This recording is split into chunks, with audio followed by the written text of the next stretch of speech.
Hello and welcome to the Vailrun Tapes. Every story here is true. It happened to a real person, and they wrote it down or said it out loud, so the rest of us would know. Tonight, I'll share a few of them with you. A lot of you come back here every night, and that means a lot to me. These stories stay with people. That's just what they do. Before we start, drop a comment and tell me where you're listening from tonight. I read all of them. And if you like these stories, a quick like and subscribe really help. Now get comfortable, take a slow breath, and let's begin.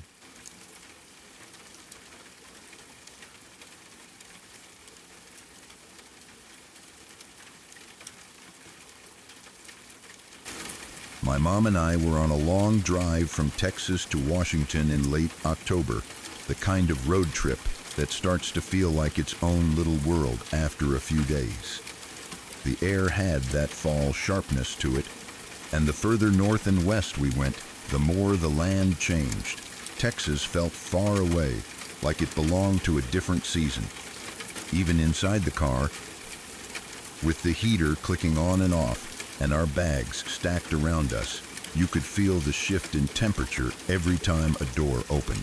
Late October has a way of making everything look a little older and more serious, especially out on the road, where the light gets thin early and the shadows in the mountains show up before you expect them. My mom preferred driving at night. That was just her rhythm. She liked the roads when they were quieter, when there was less traffic and fewer distractions. She said it was easier to stay focused, easier to make steady progress. So our stops to rest were usually during the day. We'd find a place that felt safe enough, pull off, eat something simple, and try to get a few hours of sleep before heading out again once the sun started dropping. That's how we ended up in a national park in southern Colorado. We didn't pick it because it was famous or because we wanted to sightsee. We picked it because we were tired, and it was there, and it seemed like a reasonable place to stop for a bit. We pulled into an area where we could park, and the first thing I noticed was how empty it was. It wasn't completely abandoned, but it was close. The kind of quiet that makes you aware of your own movements. You could hear the car door shut, and the sound would linger. You could hear the wind moving through the trees, and it didn't have much else to compete with. It was daylight, but it didn't feel warm.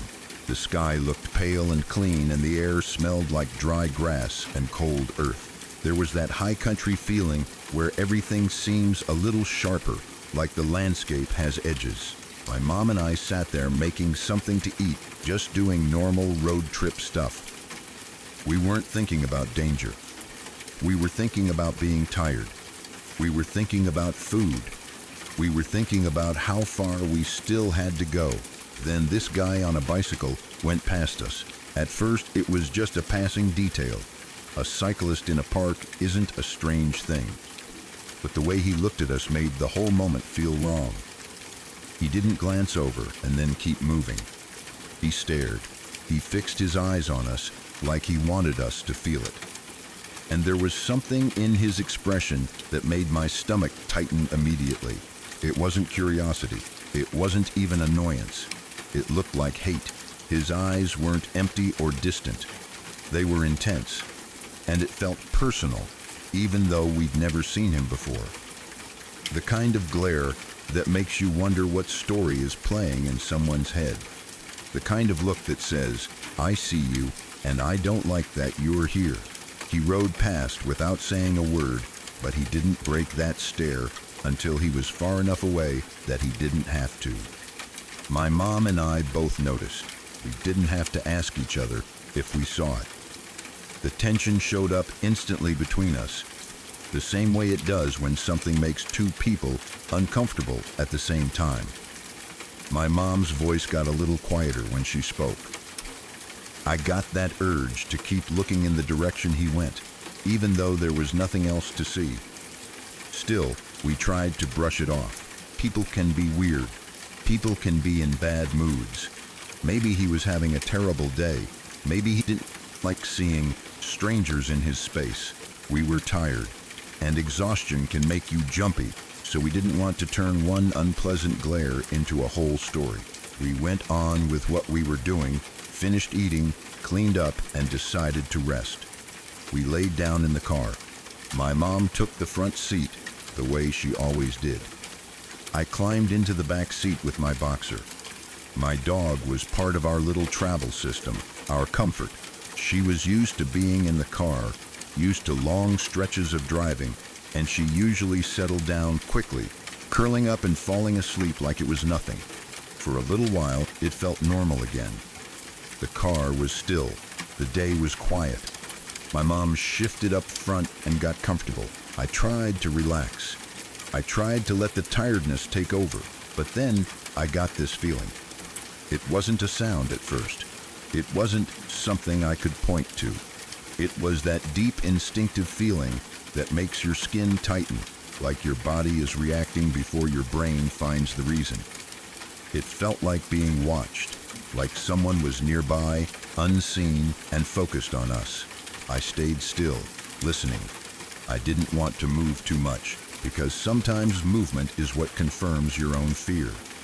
Sometimes, if you stay still, you can convince yourself you're imagining it.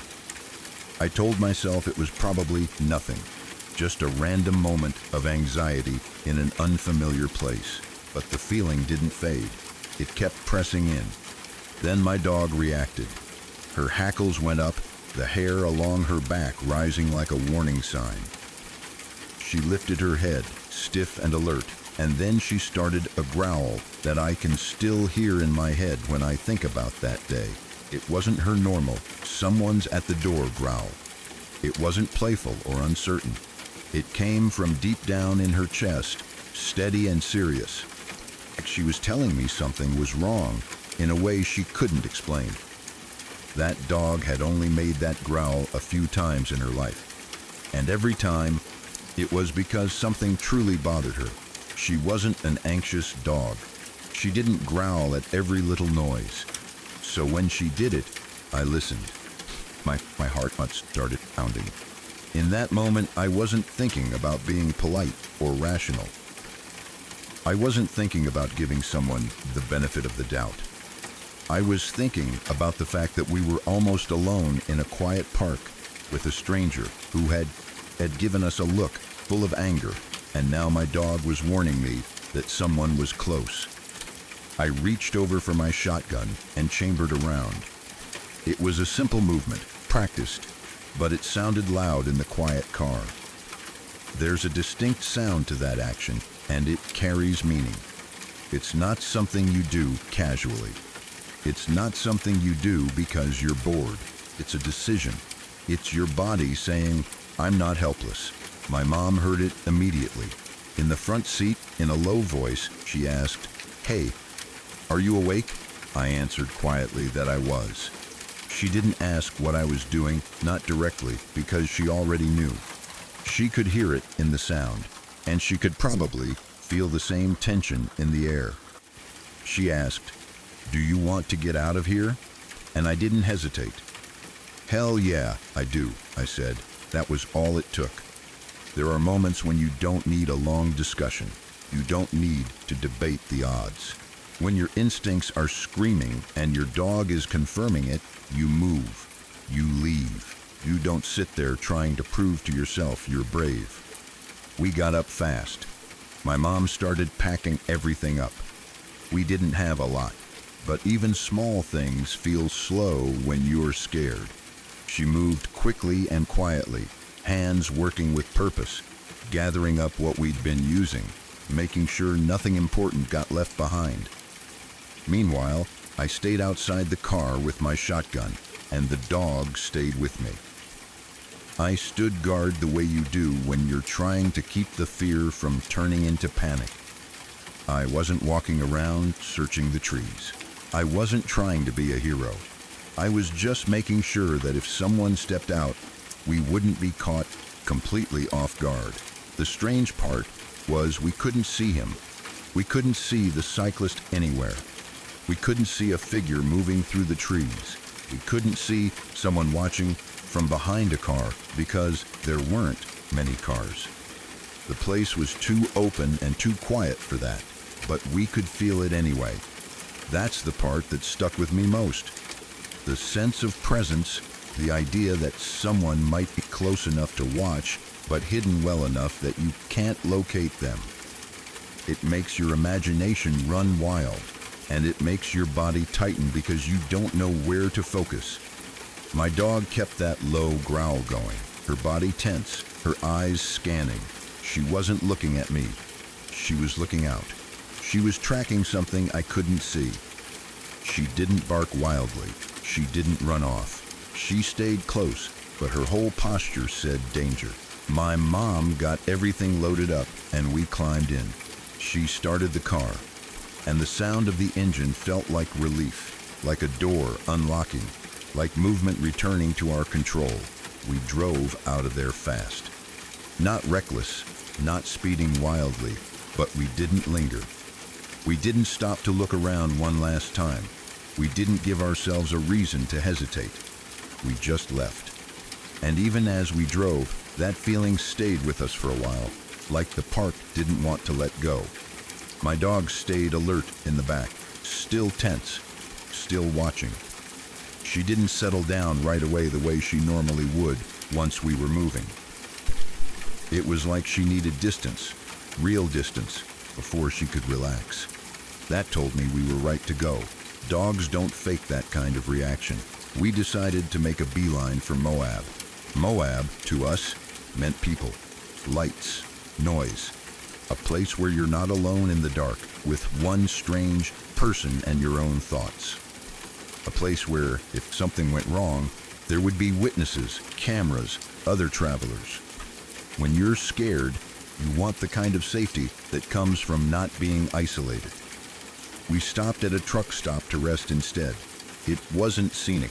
It wasn't peaceful. It smelled like fuel and fried food and hot coffee. But it was busy, and busy felt safe. There were trucks coming and going, people walking in and out, lights on all night. The kind of place where a single person can't lurk in silence without being noticed. The kind of place where you can sit inside your car and feel like the world around you is awake. After we rested a bit, we went inside to get something to eat. The inside of the truck stop was bright and warm. That warmth matters after a scare. It pulls you back into the normal world. The fear doesn't disappear, but it changes shape. It becomes something you can talk about instead of something that's swallowing you. That's when we met a really friendly trucker. He wasn't the kind of person who looked like he was trying to impress anyone. He was just open, calm, and easy to talk to. My mom and I ended up telling him what happened. Maybe because once you're in a safe place, you need to let the story out of your body. You need someone else to hear it, so it doesn't stay trapped inside you. We told him about the cyclist, the glare, the feeling of being watched, the dog's reaction, and how we got out of there as fast as we could. He took it seriously. He didn't laugh. He didn't say we were overreacting. He didn't try to turn it into a joke. He listened the way someone listens when they've been on the road a long time and they understand that weird things happen in quiet places. He understood the simple truth that your instincts exist for a reason, and that when a dog reacts like that, it's worth paying attention. Then he offered to help. He told us he could shadow us north for a while. Basically, keep an eye out. Stay nearby. Make sure we weren't being followed. Make sure we weren't alone on the road right after a situation that had us on edge. It was such a simple offer, but it meant a lot. Because the road can feel lonely, and when you've just had a scare, loneliness feels dangerous. So he did. He drove along with us for quite a way, keeping close enough that we could see him. Close enough that it felt like someone had our back. It didn't erase what happened, but it calmed something in my chest. It let me breathe. My mom looked less tense too, her shoulders lowering a little as the miles passed. After a while, when it made sense for his route, he handed us off to other truckers. It wasn't like some official plan, not like a police escort. It was just human beings looking out for each other. He communicated with other drivers, people he knew out there, and he made sure someone stayed near us. One trucker would take over for a stretch, then another, like a quiet relay. They shadowed us all the way to Idaho. Thinking about it now, it still amazes me. Not because it was dramatic, but because it was so generous. These were people with their own schedules, their own lives, their own long hauls to complete. And they took time to keep an eye on two travelers who looked shaken and tired. They didn't have to do that. They did it because they understood what it feels like to be vulnerable on the road. And they decided we weren't going to be alone. My dog finally settled down properly after we'd been away from that park for a long time. I remember the exact shift, the moment her body loosened, her breathing slowing, her head lowering, like she finally believed the danger was behind us. That, more than anything, made me trust that what we felt back there wasn't imaginary. Maybe we never saw the guy again. Maybe he never stepped into view. Maybe nothing would have happened if we'd stayed. But the way my dog reacted, and the way my mom and I both felt that presence, told me we were right not to test it. For a long time after, I kept replaying that cyclist's face in my mind. Not because he did something obvious, but because the hatred in his eyes didn't match the situation. We were just sitting there eating. We weren't bothering anyone. We weren't loud. We weren't in his way. And still, he looked at us like we were something he wanted to punish. That kind of expression stays with you because it makes you realize how unpredictable people can be, especially in places where there are no witnesses and no one around to interrupt whatever they've decided in their head. I also kept thinking about how fast it all shifted. One moment we were stopping for a normal rest. The next moment we were packing up with shaking hands, leaving with our hearts racing, and then being escorted north by strangers who turned out to be some of the kindest people we could have met. It's a strange thing, the way fear and kindness can sit side by side in the same story. The fear was real. It shook us. It made the world feel sharp and unsafe for a while. But the kindness was real too. A whole line of truckers stepping in without being asked to make sure two travelers got through the next stretch safely. That stayed with me just as much as the glare and the growl did, because it reminded me that even when something dark brushes close, there are still people out there who will choose to protect instead of harm. When I think back on that day, I don't even have a clean explanation for what exactly was happening at the park. I can't tell you where the cyclist went or what he intended. I can't tell you if he was alone or if someone else was nearby. I can't prove anything beyond what we felt and what my dog showed us. But I know this. Something about that place turned wrong the moment he looked at us. And my body and my dog both recognized it before my mind could argue. And we listened. We left.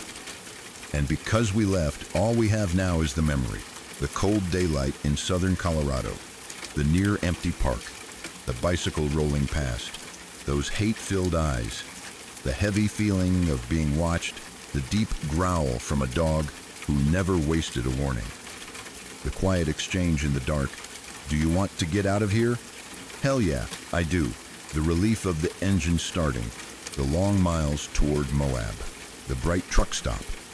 The friendly trucker. The line of other drivers watching out for us. All the way to Idaho. It could have ended differently. That's what makes it stick. You don't forget moments where your instincts might have saved you, where your body knew something before you had proof, where you felt danger close enough that you could almost taste it. But you also don't forget the people who showed up afterward and helped you feel safe again. Those truckers were a great bunch of guys, and even now, years later, That part of the story still leaves me grateful in the middle of the fear.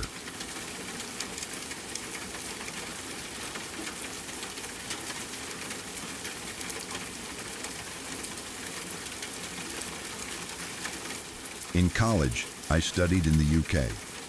I was an American student, living in a house with a group of other Americans. And the place came with one of those stories that everyone sort of knows about, but no one takes too seriously. The kind of story that becomes part of the house's personality. Supposedly, there was a ghost of a girl who had passed away while living there. People had their little details, their little rumors, the kind of thing you repeat at night when the house is quiet, half joking, half daring each other to be scared. I never truly believed in any of it. I didn't grow up thinking of ghosts as real, and I definitely didn't move across the ocean expecting to be haunted. But it was fun to play along. When you're in a new country, living with a bunch of people you're still getting close to, you latch onto little shared stories. It makes the place feel like it has history, like it has something unique. And there was also something kind of comforting about having a spooky tale to laugh about when you are homesick. It gives you something to talk about that isn't just missing home. The layout of the house made the story feel more believable than it had any right to. The kitchen, especially, had a very specific setup. There was only one way in and out of it. You walked in, and immediately to your right there was this door that was padlocked. That door led to the cellar. The story was that the girl had allegedly lived down there.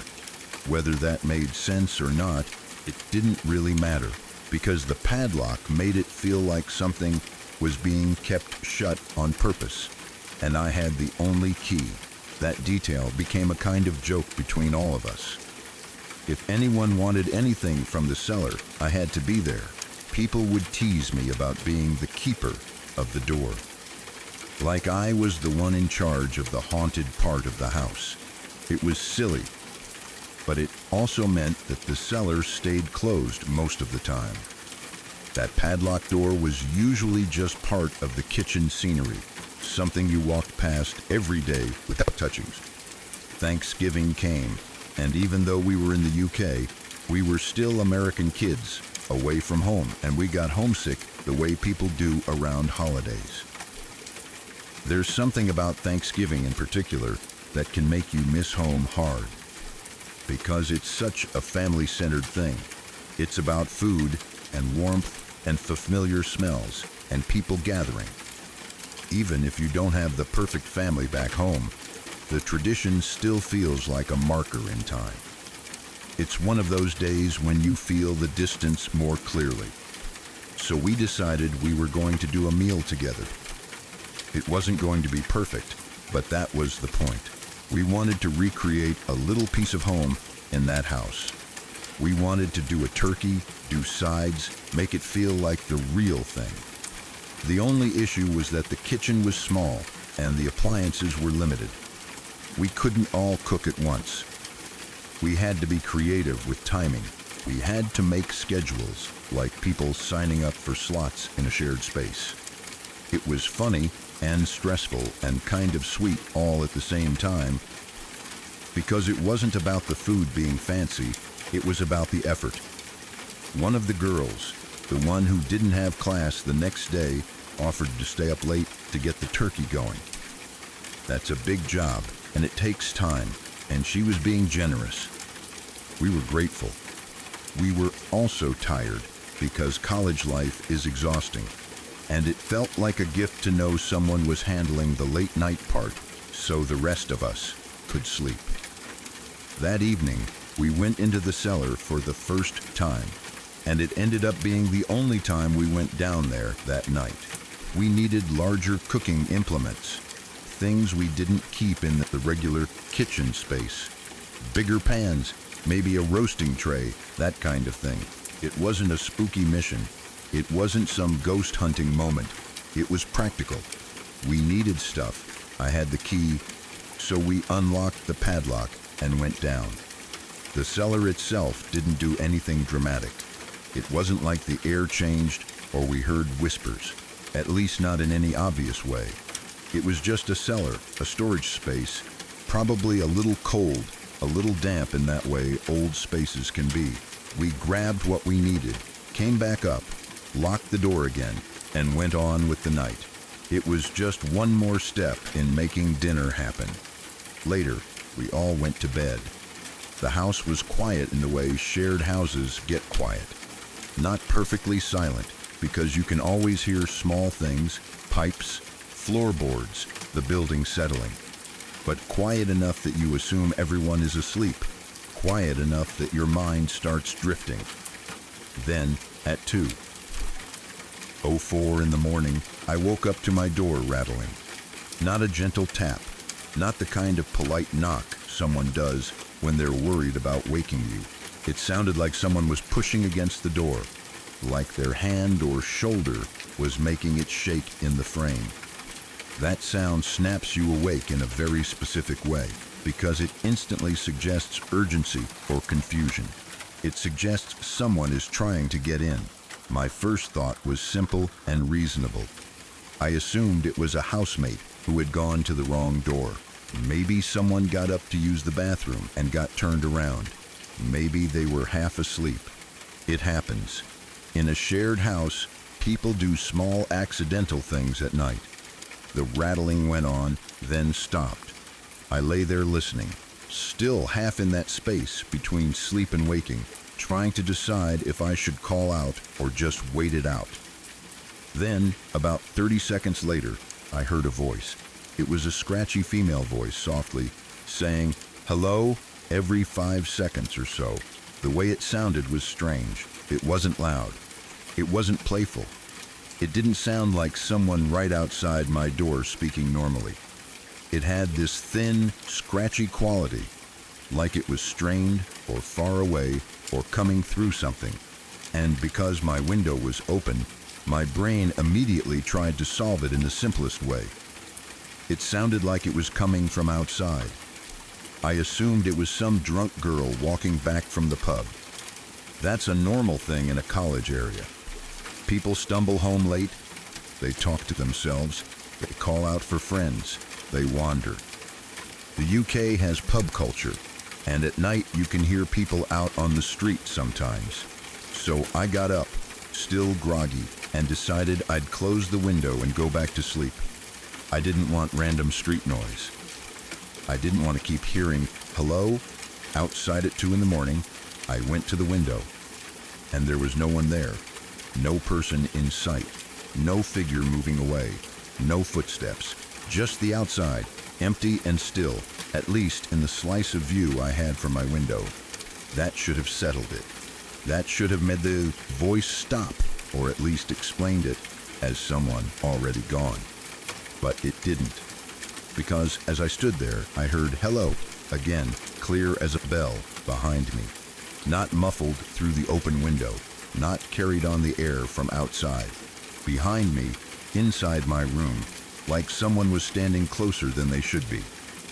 At the same moment, my door rattled again. Then it went silent. The silence that follows something like that is awful. It's like your ears keep waiting for the next sound. It's like the air itself is paused.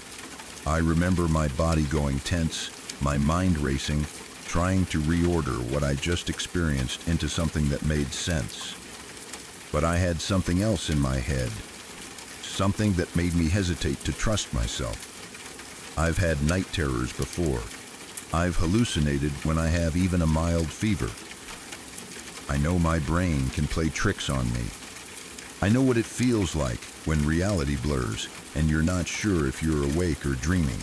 So my mind latched onto that explanation like a life raft. It was the safest one. I told myself I must still be asleep. I told myself I was hearing things. I told myself the door rattling could have been the house settling, or someone bumping the hallway wall, or any number of normal sounds that get magnified at night.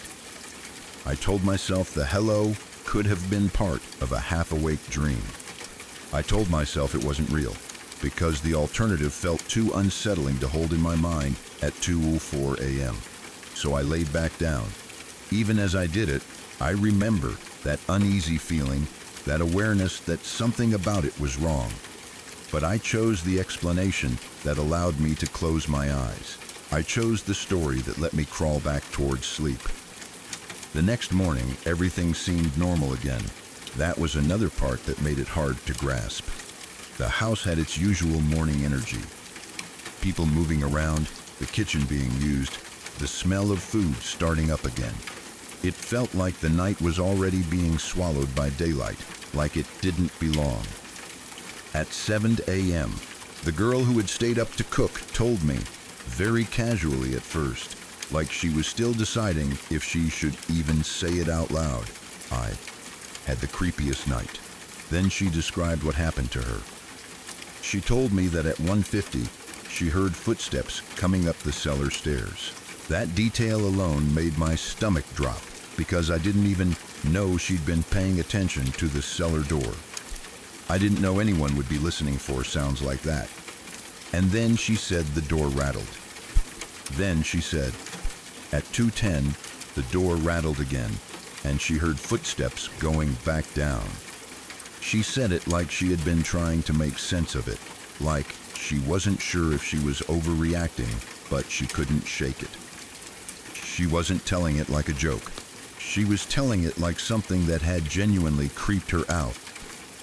And the part that hit me hardest was this. She told me all of this before I had said anything to anyone about what I experienced. I hadn't mentioned my door rattling. I hadn't mentioned the voice. I hadn't mentioned the time. I hadn't even hinted at it. I had kept it in my own head, dismissed it as a possible night terror, tried to bury it under sleep. But she came to me with a timeline that overlapped mine in a way that was too close to ignore. My experience happened at 2:04. Her experience had activity around 1:50 and 2:10, with the cellar door rattling and footsteps on the stairs in between. And suddenly, the story of the ghost girl in the cellar didn't feel like harmless fun anymore. Not because I suddenly believed in ghosts as a neat, simple concept, but because there were now two separate people in the house who had experienced something strange that night, tied to the same area, in the same window of time. That's what changes everything in these stories. It's one thing to wake up in the middle of the night and think you heard something. It's one thing to have a half dream that feels real, but when someone else, without being prompted, describes sounds that fit around your own experience, your brain has to confront the idea that maybe you weren't dreaming. It made me go back over every detail. The door rattling, the first time, the 30 seconds, the voice, scratchy, soft, repeating, hello, like it was searching for someone. My window being open, my brain trying to place the sound outside. The moment I looked out and saw nobody. The sudden shift, hello, behind me, clear as a bell, like it had moved from outside to inside without crossing the space between. The second door rattle, the abrupt silence, and then her story, the footsteps on the cellar stairs, the cellar door rattling, the timing, the feeling she had in the kitchen alone, late at night, trying to cook a turkey while everyone else slept. The thought of her standing near that padlocked cellar door, hearing movement from the other side, must have been terrifying, especially when she knew the story, even if she didn't fully believe it either. It also made me think about the key. I had the only key. That door was padlocked. We had locked it after going down there earlier that evening. So, if the cellar door was rattling, it wasn't because someone casually opened it and walked out. If she heard footsteps on the stairs, what does that mean if the door stayed locked? Was it someone inside? Was it sound carrying oddly through the house? Was it pipes and old wood and coincidence? Or was it something else? The mind tries to settle on the least scary answer. It tries to say old houses creak, old stairs pop, sound travels weirdly. You were tired. You were homesick. You were talking about ghosts. Your brain filled in the blanks. And maybe there's truth in some of that. Maybe the story primed us to notice noises we'd ignore otherwise.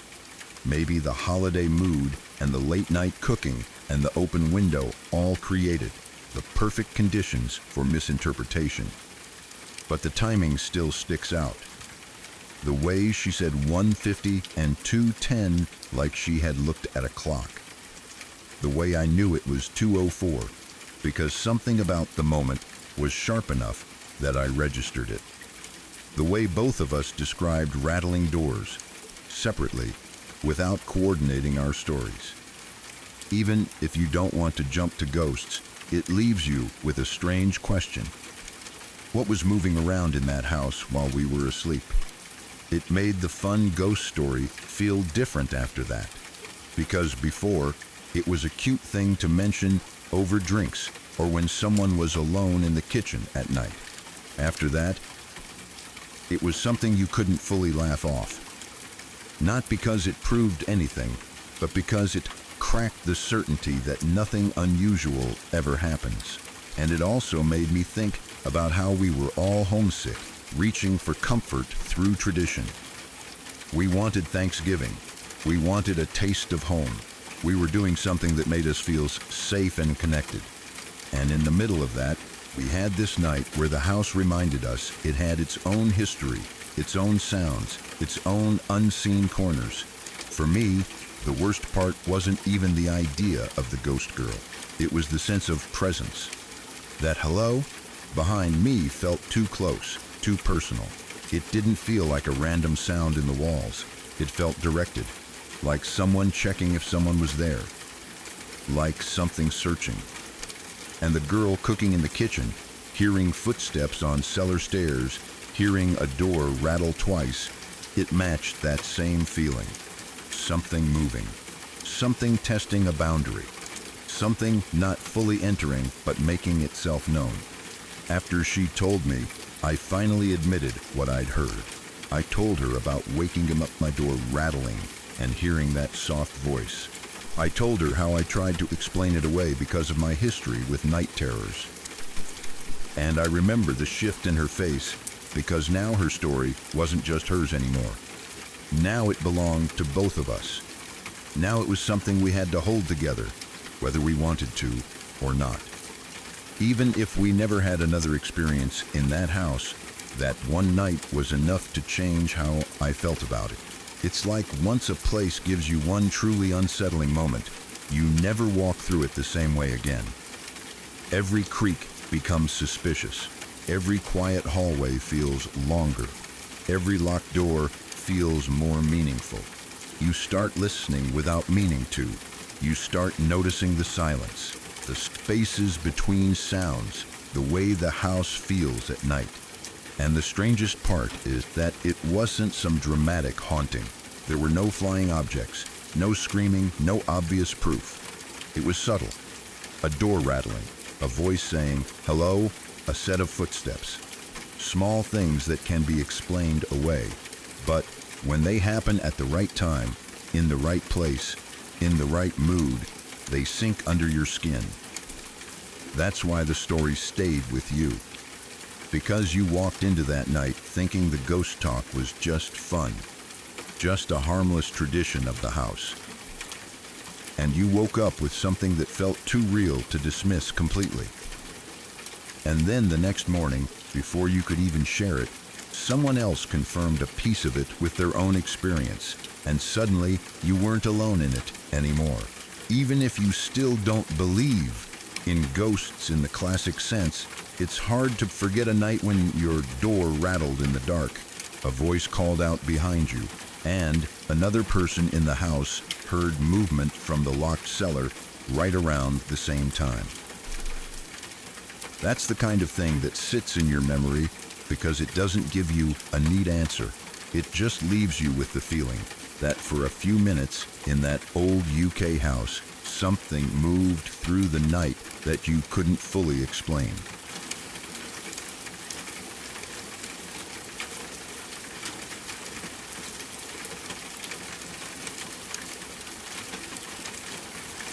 When I was around 12, I was doing something that felt completely normal at the time, the kind of thing a kid does without thinking twice. I was riding my bike on the trails near a golf course the same way I'd done before, just letting the wheels hum over dirt and gravel while the trees closed in on both sides. The park had those high-tension power lines cutting through it, so there was this long clearing running straight through the forest, like someone had sliced a wide path out of the woods and never let it grow back. The light always looked different in that strip. Brighter, harsher, like the sun had nowhere to hide. The air felt more open there, and the sound carried farther. It was the kind of place that didn't feel like deep woods, even though trees still lined it like walls on both sides. I remember riding into that clearing and feeling that small shift you get when you leave shade and enter open space.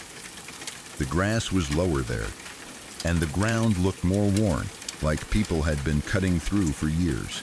I was just a kid, so my mind was on kid stuff, the ride itself, the feeling of speed, maybe thinking about getting home later, maybe thinking about nothing at all. I didn't go out there expecting anything. It was just another afternoon, another trail, another loop I'd probably done a dozen times. Then a car came through the clearing. That was the first thing that struck me as odd, not because cars were impossible to see in parks, but because it was a weird place for one. It wasn't a road in the normal sense. It was a cleared strip of land under power lines. You could drive through it if you wanted to, but it wasn't somewhere you'd expect a car to casually roll up like it was a driveway. Still, it happened, and I noticed it the way you notice anything that doesn't belong in a kid's routine. I slowed down a little and watched it because that's what you do when something pulls your attention away from your own little world. As the car got closer, I noticed the back seat was full. Not just one person, but packed. And yet there was only the driver up front. Even that detail felt strange. It wasn't like a family outing, not like people going somewhere together. It looked wrong in a way I couldn't name yet. The car moved like it knew where it was going. It didn't hesitate. It didn't look lost. It pulled into that clearing like it had done it before. Then it stopped. The moment it stopped, everything in my body went alert, even though I didn't understand why. It was instinct. The kind of instinct you only recognize after the fact. My bike slowed almost without me deciding it. My grip tightened. I stayed at the edge of the brush, half in the open and half hidden, because suddenly I didn't want to be seen. I didn't want to be part of whatever was happening. The doors opened and people started getting out, quickly, like they were moving on a plan. They didn't look around like they were worried about hikers or golfers or kids on bikes. They just got out like the clearing belonged to them. And then they dragged someone out of the back seat. At first, my mind didn't accept what I was seeing. It's strange how the brain tries to keep things normal, even when normal is being torn apart right in front of you. I saw a guy come out, but it didn't register as a person being dragged. It registered as a messy movement, a tangle of arms and legs, a body being pulled. Then the sound hit me, screaming, real screaming, not shouting, not arguing, not laughing. Screaming the way someone screams when something is happening that can't be taken back. That was when I froze. I didn't move forward. I didn't ride away. I didn't shout. I didn't do anything heroic. I became a statue hidden in leaves and thin branches, staring through gaps in the brush. My heart was pounding so hard I could feel it in my throat. It felt like my entire body turned cold, like the blood decided to hide. I was 12. I had no frame for it, no script, no idea what a person is supposed to do when they accidentally ride into something like that. They beat him up. Not like in movies, not with some clean, dramatic choreography, just sudden, ugly violence. Blows landing, the man trying to protect himself the group moving like a pack. The screaming and the sounds of impact blended together in a way that made my stomach twist. I wanted to close my eyes, but I couldn't. I couldn't look away, like my brain thought that if it missed something, I'd be in even more danger. I was watching the world split open, and I didn't know where to put myself inside it. Then someone pulled a gun. Even that didn't feel real right away. It looked too small, too casual in the person's hand, like an object from a different world. And then the first shot happened. He was shot in the gut. The sound was sharp, louder than I expected. The kind of crack that makes your ears ring even when you're not that close. The man's body reacted in this horrible, immediate way, folding and jerking as if the air itself punched him. The scream changed, turned into something more raw. And I remember this sick thought flashing through me like lightning, that it was done on purpose to make him suffer first. I didn't have those words as a child, but the feeling was there, the sense that cruelty was part of the point. Then there was the second shot, this one to the head. After that, the screaming stopped. The change from noise to silence was almost worse than the noise. One moment, there was life fighting to stay in a body. The next moment, there was just stillness, like someone turned a sound off. My brain couldn't fit it together. I felt like I was watching something that wasn't allowed to exist in the same world as bike rides and homework, and dinner at the table. They didn't pause to mourn or panic. They didn't look shocked. They moved like they'd done it before, like this was a task. They grabbed the man and stuffed him back into the back seat. That word, stuffed, is the only one that fits, because it wasn't careful. It was like shoving an object back where it came from. They pushed him in, limbs and weight and all, and then they climbed back into the car, just as they had been before. The back seat full, the front seat only the driver, and then they drove away, just like that. No dramatic getaway, no tires squealing, no shouting, no chaos. The car simply rolled off through the clearing and disappeared like it was leaving a picnic spot. And I stayed exactly where I was, hidden in the brush, dumbfounded and terrified in a way I had never felt before. I didn't breathe right until the car was out of sight. Even then I didn't move. I listened. I waited. I kept expecting the car to come back, expecting someone to step out of the trees and find me, expecting a hand to reach into the brush and grab my shirt. Minutes passed, maybe more. Time didn't feel normal. It stretched and folded. My mind kept replaying what I'd seen, like it was trying to confirm it really happened.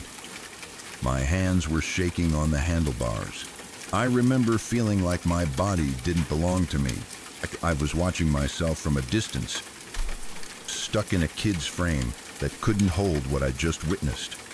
Eventually, when I was sure they were gone, I crawled out of hiding and went over to where the car had been. This is one of the details that has stayed with me the most, maybe because it added this unreal layer to an already unreal moment. I expected blood. I expected something. A smear in the grass, a stain in the dirt, a shoe print soaked through, something that would prove my eyes weren't lying. I expected the ground to look disturbed, to look like violence had happened there. But there was no mess, nothing, just tire tracks and footprints. Like a car had stopped there, people had stepped out and then left, like it hadn't actually happened. I stood there staring at the ground, my brain scrambling. Part of me felt relief, like maybe I imagined it, maybe I misunderstood, maybe it was something else. But my body knew better. I had heard the shots. I had heard the screaming. I had watched a person die. The clearing should have been different after that. It should have carried evidence, but it didn't. It looked clean, almost too clean, and that made the whole thing feel dreamlike in the worst possible way. I got back on my bike and rode home. I don't remember the ride the way I remember everything before and after. I think my brain blurred it out to protect me because the world around me must have looked normal. Trees, sky, the path under my tires. But I wasn't normal anymore. I was 12 and carrying something huge inside my chest, something that didn't belong there. I remember my hands being stiff and my face feeling hot and my stomach feeling hollow like I hadn't eaten in days. Every sound made me flinch. Every car I heard in the distance made me feel sick. When I got home, I didn't tell anyone what I saw. That part might be the hardest for people to understand, but I understand it completely. I was a kid. Kids don't always run to adults when something terrifying happens. Sometimes they go quiet. Sometimes they don't trust that anyone will believe them. Sometimes they're afraid they'll get in trouble. Sometimes they're afraid that saying it out loud will make it more real. And sometimes they're simply too shocked to speak. I walked into my house carrying this secret like a heavy bag, and I didn't know how to put it down. Dinner happened. Supper, normal conversation, normal plates, the sound of forks. My family got into whatever they were doing afterward, the usual evening routine, and I sat there trying to act like I belonged in that normal world. I remember thinking, if I say it, everything will change. If I say it, they'll ask questions. If I say it, they'll want details. If I say it, they'll look at me differently. If I say it, maybe those men will find out. The fear wasn't logical, but it was powerful. I didn't know how far danger could reach, so in my child mind, danger could reach everywhere. Later, when everyone was busy, I went to my parents' bedroom to use the phone. I remember choosing that room because it felt more private, more adult, like a place where serious calls happened. My hands were still shaking when I picked up the receiver. My throat felt tight. I dialed 911, and even dialing felt unreal, like I was pressing buttons in someone else's life. When the operator answered, I reported what I'd seen. I told them I wanted to remain anonymous. I don't remember every word I said, but I remember trying to sound calm while my whole body felt like it was buzzing. I told them the location, the clearing under the power lines near the golf course, the car, the people, the shooting. I expected them to ask 1,000 questions. I expected panic on the other end. But the call felt strangely simple. They thanked me for the report, and I hung up, and that was it. I never heard anything about it on the news. Not that night, not the next day, not weeks later. No headline, no report of a body found, no warning about a missing person. Nothing that would have matched what I witnessed. It was like it had been swallowed, like the forest had closed over it, and the world had decided it never happened. For a long time, that silence played tricks on my mind. It made me question myself. It made me wonder if I got details wrong, if I was mistaken, if my child brain exaggerated something that wasn't what I thought it was. But the memory never behaved like an invented story. It behaved like a scar. It stayed sharp. The key moments stayed locked in place. The car, the clearing, the screams, the gunshots, the way the sound stopped. If it was a dream, it was the kind that never fades. The kind that clings to you for decades and changes the way you look at the world. I started thinking they must have been good at getting rid of the body. That's the only explanation that made sense if it was real, that they had done this before, that they knew how to make a person disappear. And that thought is horrifying in its own way, because it means you weren't just witnessing a random act. You were witnessing a system, a kind of practiced violence that leaves no trace and moves on. It means those people could have driven back into normal neighborhoods afterward. They could have stopped at a store. They could have gone home. They could have laughed at a table somewhere. And you, a kid on a bike, would be the one left carrying the weight. The strangest part has always been that clearing afterward. The lack of remnants, the clean ground. It felt like the earth had erased it. And because there was no evidence I could see, it made the whole experience feel like it existed in a separate layer of reality, like something I wasn't supposed to peek into. That's the kind of thing that can sit in your mind for years and keep you uneasy because it doesn't have an ending. There's no closure. There's no official confirmation. There's just the memory and the silence. Over time, that memory became a companion I never asked for. It showed up in small ways, like when I'd hear a car door slam outside and my body would go tense. Or when I'd see a group of people laughing and feel a strange chill because my brain would whisper that you never really know what someone is capable of. It showed up in the way I looked at the world, less innocent, more watchful. It showed up in the way I processed news stories later, because I already knew that terrible things can happen in daylight and still never become a headline. Watching a man be murdered at 12 doesn't just give you a bad memory.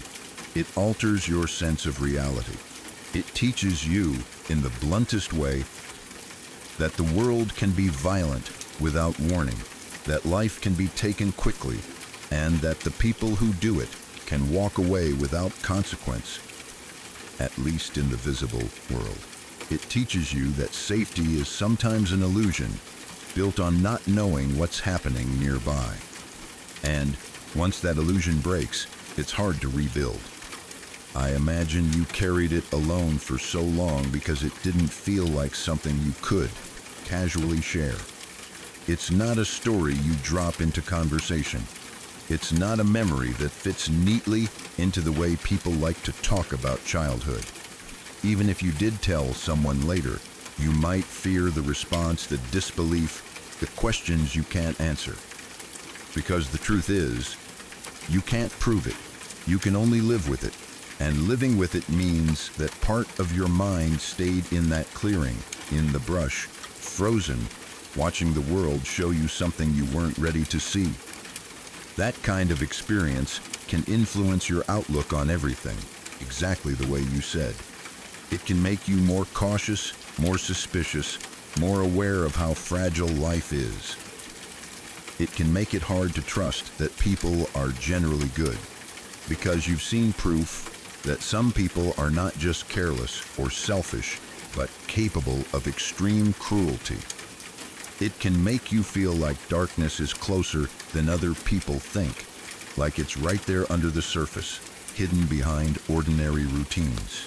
It can also create a strange form of isolation, because you might be surrounded by people living normal lives, talking about normal worries, and part of you is thinking, you have no idea what the world can really be like. You have no idea what I've seen. You might laugh and smile and do your job and raise a family and pay bills, all while carrying this memory like a locked room inside you. And because it never got named publicly, it never got processed in a way that felt complete.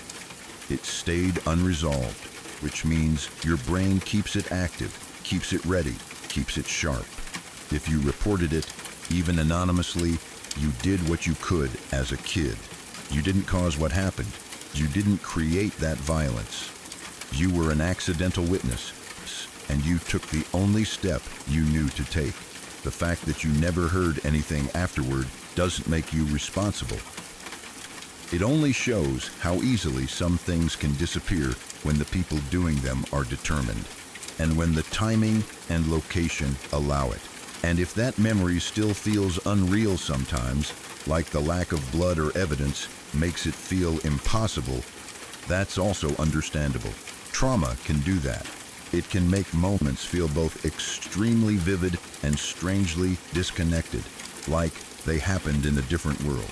But the way it stayed with you for close to 40 years, the way it shaped your outlook, suggests it wasn't just a passing fear. It was a real fracture in your sense of safety, a moment when childhood ended early. Even now, decades later, I can see how that would still sit in you, not just as a memory, but as a lens. A lens that makes you notice exits, notice cars, notice people's moods, notice how quickly things can turn. A lens that makes you understand, in a quiet and painful way, that not everything gets solved. Not everything makes the news, and not everything leaves traces behind that the world will recognize. And maybe the weirdest part of all is that you kept living afterward, because you had to. You went to school, did homework, grew up, built a life, all while carrying an image that would have overwhelmed most adults, let alone a kid. You carried it without anyone sitting you down and telling you it wasn't your fault, without anyone helping you process it, without anyone validating that what you saw mattered. That's a heavy thing for one person to carry alone for so long. The fact that it influenced your outlook doesn't mean something is wrong with you. It means your mind never forgot what it learned that day. It means you've been living with the knowledge that the world can be brutally unfair, and that innocence can be shattered in a single afternoon. And still, you kept going. Still, you built a life. Still, you found ways to function, even with that locked room inside you. That's the kind of story that stays with you, because it wasn't just something you watched. It was something that changed you. And even if you never got answers, even if you never saw it on the news, even if there was no evidence left in the clearing, your memory is evidence of what that moment did to your mind. It's proof of how real it felt, how deeply it marked you, and how long a single event can shape the way someone sees the world.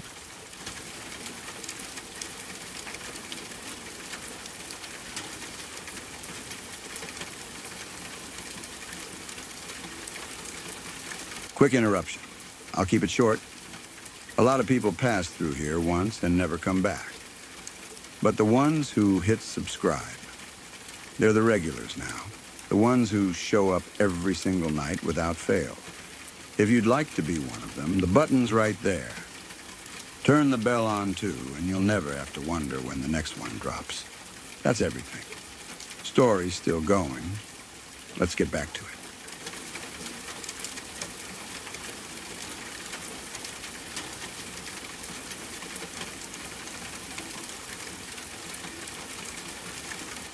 We were long distance, but it never felt like the kind of long distance where you barely see each other.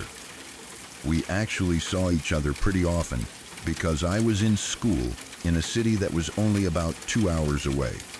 2 hours isn't nothing, but it's also not impossible. It's the kind of drive people make for a weekend, or even for one day if they really want to. So, in my mind, the distance was something we could manage. It just meant we had to be a little more intentional. It meant we had to communicate clearly, check in with each other, and make small habits that helped us feel connected even when we weren't in the same place. For me, the hardest part of long distance wasn't even missing him physically. It was the quiet, the space between messages. The way a day can feel so much longer when you don't know what the other person is doing, or when you don't feel like you're part of their daily life. When you love someone and you're not sharing the same home, you start to appreciate tiny things more. A simple message, how was your day? I'm home, a good night. Those words aren't big, but they create a rhythm. They make you feel remembered. They make you feel like you still matter even when you're not right there in front of them. So I asked for something that felt small and reasonable. I asked him to let me know when he made it home from work each day. Not a long conversation. Not a phone call every night. Not a huge emotional check-in. Just a text message at some point in the evening, even if it was as simple as home or good night. We didn't share locations, so this was also a basic safety thing for me. I wasn't trying to control him or track him. I just wanted to know he got home okay, and I wanted to feel like we were still connected in some simple way, even when we were apart. In my mind, it wasn't a dramatic request. It was something couples do naturally. Most people don't even have to ask. It's just a habit. You come home, you drop your keys, and at some point you think, I should text my partner. It takes maybe 10 seconds. It's one of those tiny efforts that carries a lot of meaning because it says, you're on my mind. At first, I thought it would become normal for us. I thought once I said it out loud, he would understand. I thought he might even appreciate having something clear and simple he could do to make me feel loved. But it didn't become normal. Instead, he kept forgetting. And forgetting once in a while would have been understandable. People have busy days. People get distracted. Life happens. But it became a pattern. He often forgot, meaning it wasn't rare. It wasn't occasional. It wasn't just an off week. It was frequent enough that I started anticipating the disappointment. I would catch myself checking my phone at night, waiting for that message, trying not to make a big deal out of it, telling myself not to be anxious, telling myself he'll text any minute now. Then the evening would pass and nothing would come. And I would sit with that feeling that's hard to explain if you haven't been there. This quiet, little sting, like you've been left on a shelf. It wasn't about the exact words he sent. It wasn't that I needed a perfect goodnight message with hearts and paragraphs. It was simply the fact that I had asked for one small thing, and he didn't treat it like it mattered. It made me feel like I was asking for too much when I really wasn't. It made me feel like I was lower on his mental list than I should have been. After a while, I told him it hurt me. Not in an angry way, not as an accusation. I just tried to be honest. I told him that when he didn't check in, it made me feel forgotten. It made me feel like I wasn't important. It made me feel alone in the relationship when we were apart. I wanted him to understand that long distance already has built-in loneliness, and small habits are the way you protect the connection. It wasn't me trying to start a fight. It was me trying to save the closeness. But instead of hearing me, he reacted in a way that changed something in me. He told me that talking to me felt like a chore. I still remember how heavy those words felt. It wasn't just hurtful, it was humiliating. Because I wasn't asking him to write essays. I wasn't demanding constant attention. I wasn't calling him repeatedly or sending dramatic messages. I was literally asking for one simple text at night, and the way he responded made it sound like even that was too much work. Like even the basic act of communicating with me was something he had to force himself to do. When someone you care about calls you a chore, it makes you look at yourself like you're a burden. It makes you start evaluating everything you say. It makes you wonder if you're annoying, if you're too emotional, if you ask for too much, if you're the problem. It doesn't just sting in the moment.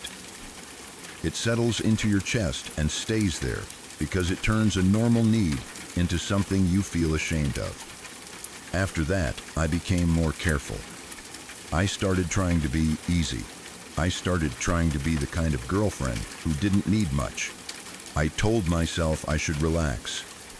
I told myself I shouldn't care so much. I told myself I shouldn't bring it up again. Because if he already thinks talking to me is a chore, then what happens if I ask for anything else? What happens if I express any other feeling? Would he roll his eyes? Would he get irritated?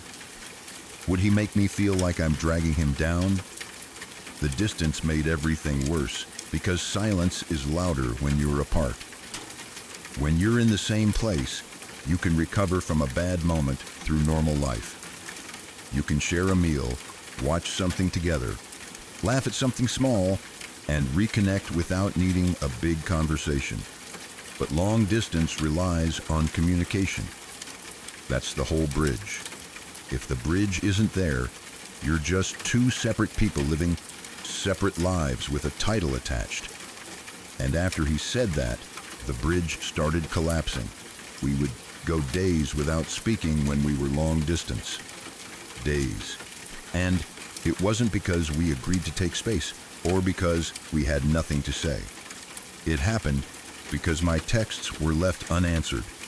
I would send something simple, like asking how his day was or sharing something from my day, and then I would just get nothing back.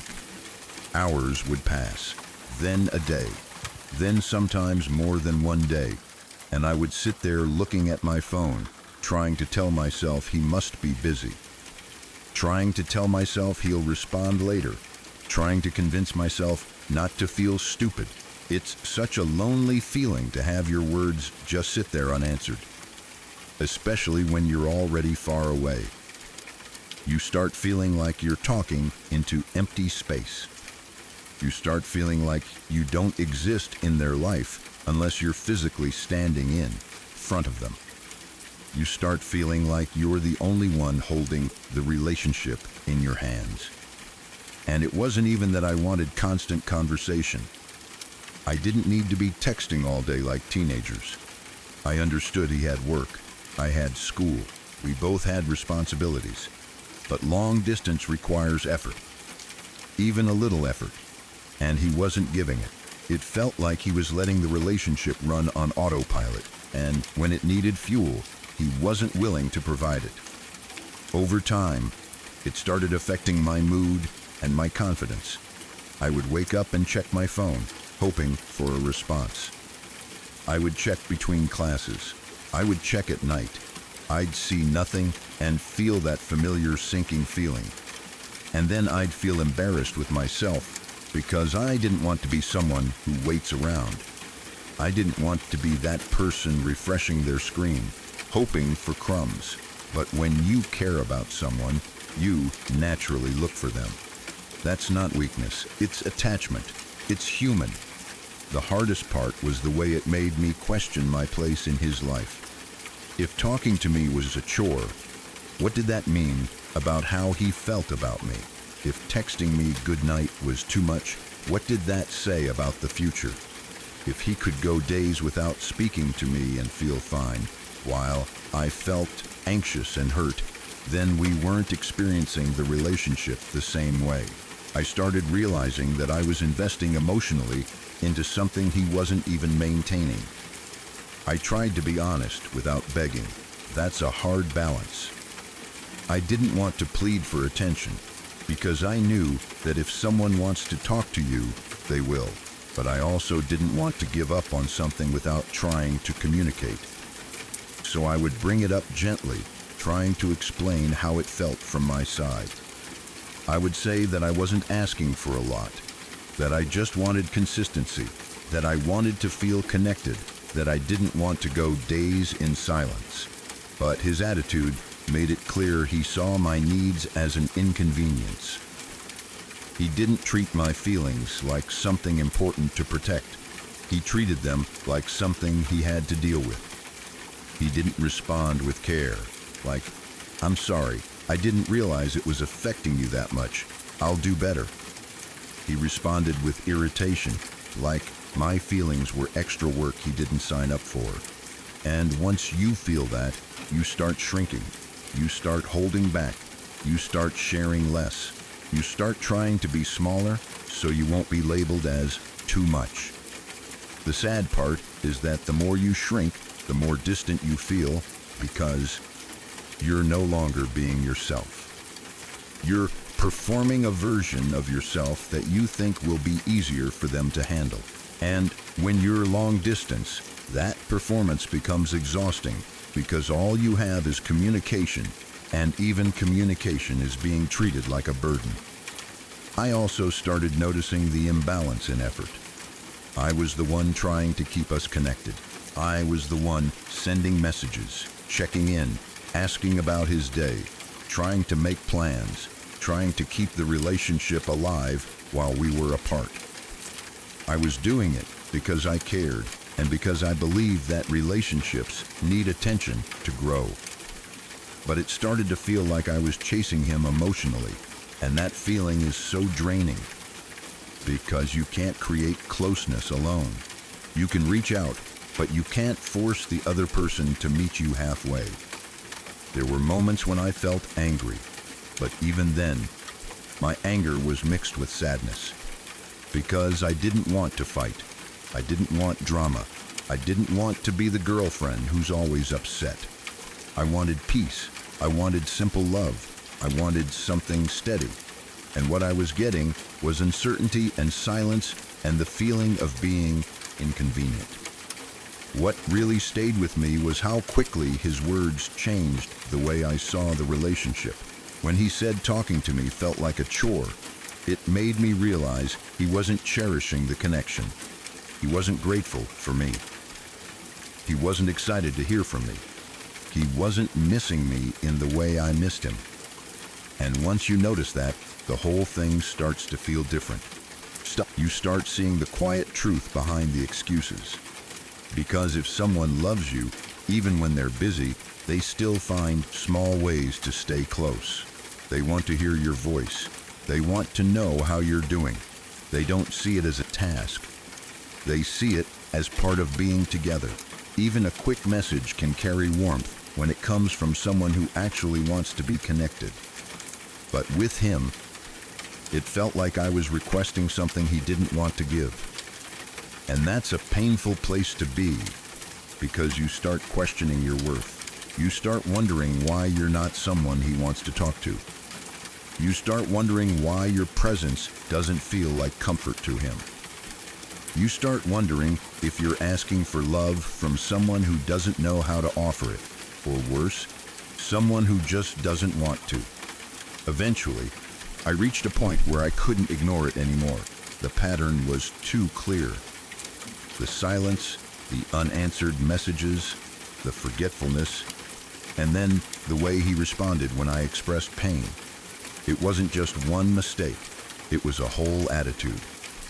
It was the message that my feelings were work, and I was not someone he felt lucky to have. I think what finally pushed me toward leaving was realizing that long distance wasn't the real problem. The problem was effort and care. If he wanted to, he would. If he valued me, he would protect the connection instead of letting it fall apart. If he respected me, he wouldn't say something so cruel and dismissive when I was trying to be honest. And if he truly wanted the relationship, he wouldn't be okay with days of silence. So I left shortly after that. It wasn't because I didn't love him. It wasn't because I didn't want it to work. It was because I finally understood that I couldn't keep doing emotional labor for two people. I couldn't keep reaching out to someone who treated contact like a burden. I couldn't keep teaching someone how to care about me. I couldn't keep accepting a relationship where basic communication felt like I was asking for a favor. Leaving wasn't easy, but it was clarifying. Because once I stepped away, I could see how much anxiety I had been carrying just to keep a connection alive that should have been mutual. I could see how I had been lowering my needs to fit into what he was willing to give. I could see how often I had blamed myself for wanting something that was normal. And the truth is, asking for a simple "I'm home" or "good night" text isn't too much. Wanting to feel remembered isn't too much. Wanting consistent communication in a long-distance relationship isn't too much. Those are basic needs. The right person doesn't call that a chore. The right person doesn't leave you in silence for days. The right person doesn't make you feel ashamed for wanting closeness. What I asked for was small, but what it represented was big. It represented care, effort, presence, the idea that even from 2 hours away, I still mattered in his day. And when he couldn't even offer that, and then made me feel wrong for being hurt, I finally chose myself instead.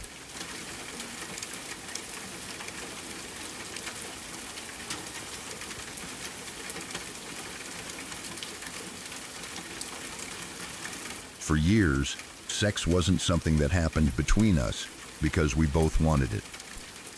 It was something he treated like he was owed. Something he pushed and pushed until I gave in, even when my body and my mind were saying no. I didn't have the words for it at first, not the full truth of what was happening, because I kept trying to frame it in softer language. I kept telling myself he was just needy or insecure or high libido, or that maybe I wasn't being fair. I kept trying to make it sound like a normal relationship issue that could be solved if I explained myself better or tried harder. But the reality was that I felt pressured constantly, and no matter how many times I tried to set a boundary, he treated my boundary like a personal attack. It wasn't just that he asked sometimes and got disappointed. It was the way he reacted when I didn't want to. If I said no, if I was tired, if I didn't feel well, if I was stressed, if I was sick, if I just needed comfort instead of intimacy, he would turn into someone else. It would be immediate, like a switch flipping. His mood would drop, his face would change, and suddenly the room would feel tense. He'd sulk, he'd snap at me, he'd act offended. And it wasn't for a few minutes either. He would drag it out for days, making sure I felt the consequences of saying no. He'd be cold, short, irritated, and mean in little ways that were easy to dismiss on the surface, but heavy to live with. The message was always the same, even if he never said it directly. If I didn't give him what he wanted, I would pay for it. Living with that kind of pattern messes with your head. It makes consent feel less like a clear choice and more like a negotiation you're constantly trying to survive. It makes you think about what will happen after you say no, not just in the moment, but the next day and the day after that. You start doing math in your mind. If I say no tonight, he'll be awful all weekend. If I go along with it, at least the house will be peaceful. At least he won't punish me. At least we won't fight. And slowly, your body learns that peace comes from giving in, not from being respected. That's not intimacy. That's fear wearing a normal relationship mask. There were times I would be genuinely sick, like my body was already struggling, and I needed rest. I needed care. I needed someone to bring me water, ask if I was okay, maybe sit beside me and be gentle. Instead, he would make my sickness about him. It wasn't, "How are you feeling?" It was frustration. It was impatience. It was that look that said, "Great. Now what am I supposed to do?" Like my body being unwell was an inconvenience to his needs. I would lie there feeling guilty for being sick, which is such a twisted thing to experience. People don't choose to be ill, but he made it feel like I was failing at something because I couldn't perform for him. And when I did try to talk about it, he would turn it around so fast that I'd leave the conversation feeling like I was the villain. I remember asking him, at one point, if sex was the only reason he was even with me. Because honestly, I was starting to feel like it was. When someone only acts kind when they're getting what they want and treats you badly the moment you have a boundary, it makes you question everything. It makes you wonder if the love is real or if you're just useful. So I asked him directly. He always denied it. He'd say, "Of course not." He'd act offended. He'd talk like my question was cruel, like I was accusing him of something horrible. He'd look at me like I was the disrespectful one for even saying it out loud. Sometimes he'd act wounded, like I was hurting him. Sometimes he'd get angry, like I was attacking him. But what he never did was address the real issue. He never said, "You're right, I've been pressuring you. I'm sorry, I'll stop." He never sat with how scared and trapped I felt. He never tried to understand why I was asking. He only cared that I was questioning him. That was the part that made it so hard to leave, because it kept me stuck in confusion. He could be convincing.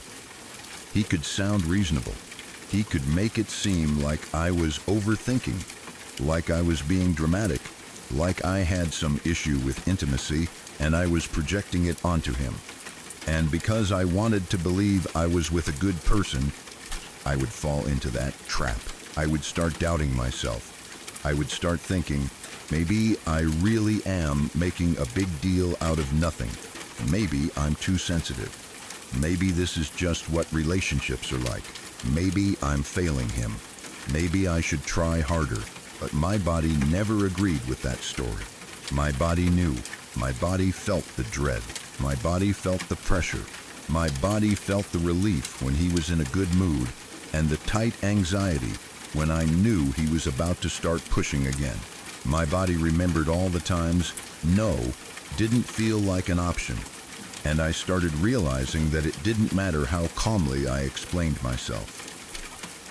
It didn't matter how much I tried to be gentle. A person who respects you does not punish you for having boundaries. A person who cares about you does not make you feel afraid to say no. One day, I finally snapped. It wasn't a dramatic snap like screaming and throwing things.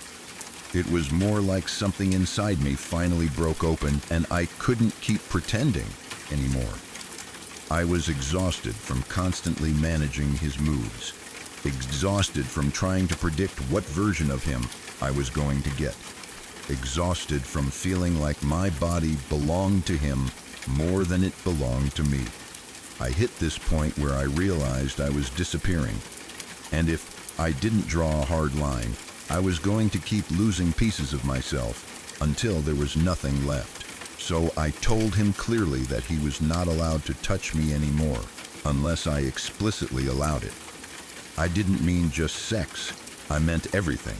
No random grabbing, no sudden hands on my body like it was a joke, no smacking my butt in passing like it was his right, no touching me whenever he felt like it. I told him that if he wanted to touch me, he had to ask, and I had to say yes. Because that's how it should have been all along. The fact that I even had to say that in a relationship says everything. At first, he acted like I was being unreasonable, like I was being cold, like I was withholding, like I was punishing him. He acted like my boundary was proof that I didn't love him. He acted like I was changing the rules on him. But those weren't new rules. Those were basic rules. Those were the rules of respecting a person's body. The only reason it felt shocking to him was because he had spent years treating my body like it was available to him by default, regardless of how I felt about it. And then something happened that made everything painfully clear. It took less than 2 months for him to end the relationship. Not because we had grown apart naturally. Not because of some deep emotional incompatibility he'd been struggling with quietly. Not because he was heartbroken and couldn't make it work. He ended it quickly, like he had reached the point where the relationship wasn't serving his needs anymore. Like the moment my body was no longer easy access, he stopped wanting to stay. Like once he couldn't grab what he wanted, whenever he wanted, the relationship lost its value to him. That timing hit me like a punch, even though part of me already knew the truth. It was still painful to see it confirmed so clearly, because it meant that all those years of pressure weren't some misunderstanding. They weren't him being passionate. They weren't him loving me in his own way. They were him prioritizing himself every time and using my discomfort as something he could override. I went through so many emotions after that. There was heartbreak because even when someone treats you badly, you still mourn the version of the relationship you hoped it could be. There was shame because I kept thinking about all the times I gave in just to keep the peace, and it made me feel sick to remember.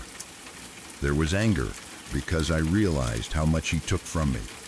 Not just sex, but my sense of safety, my sense of ownership over my own body, my ability to relax in my own home without anticipating his moods.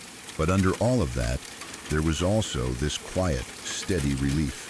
Kind of relief that I didn't understand at first, because it was mixed with grief. But it was there, like a light coming back on inside me.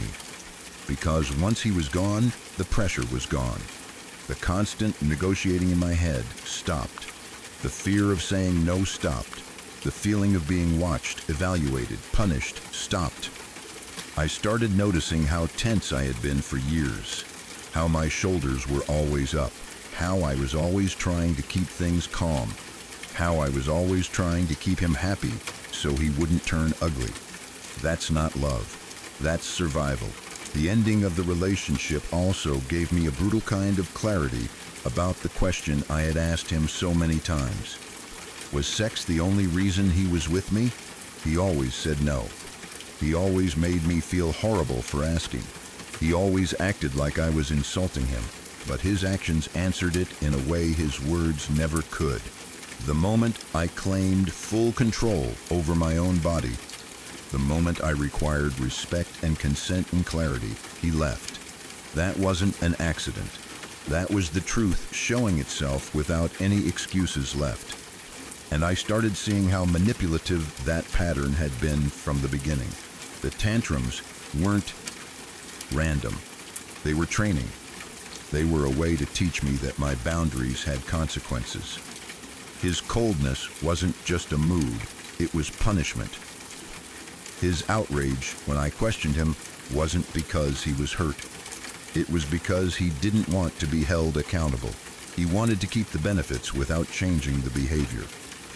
He wanted me doubting myself so I wouldn't stand up firmly. When you've been in that situation for a long time, you don't always realize how abnormal it is. You normalize it because you have to get through the days. You tell yourself it's just relationship stuff. You tell yourself you're both imperfect. You tell yourself other couples probably deal with it too. And sometimes you even start believing that your discomfort is just something you need to get over, like you're the one with the issue. But you're not. Wanting your no to be respected is not an issue. Wanting your body to be yours is not cold. Wanting your partner to care about how you feel is not asking too much. That is the bare minimum. It took me a long time to feeling like I needed to explain myself, to stop feeling like I needed to justify why I didn't want to be touched, to stop feeling guilty for having limits, because in that relationship, my limits were treated like a problem to be solved, instead of a boundary to be honored. I had learned to apologize for my own comfort. I had learned to soften everything so he wouldn't explode. I had learned to phrase my no carefully, like it needed to be wrapped in kindness so he wouldn't retaliate. Now, I understand that I should never have had to do that. With the right person, you don't have to manage their emotions around your consent. With the right person, you can say, "I'm not in the mood," or "I'm sick," or "not tonight," and they respond with care. They don't take it personally. They don't punish you. They don't make you afraid. They don't treat your body like a service you owe them. And I think that's what hurt the most. Realizing how long I lived without that basic safety. Realizing how many times I ignored my own discomfort because I was trying to keep someone else happy. Realizing how much I had been trained to believe that love meant compromising myself over and over, until I didn't recognize my own boundaries anymore. But I also feel proud of the moment I snapped, because that moment was me coming back to myself. That moment was me saying out loud that my body is mine. That moment was me drawing a line that should have been there from the start. And even though it led to the relationship ending, that ending proved something important. It proved that he was never going to respect me as a full person if it required him to give up control. It proved that he didn't want a partner with autonomy. He wanted access. I'm glad it ended, even though the way it ended was painful.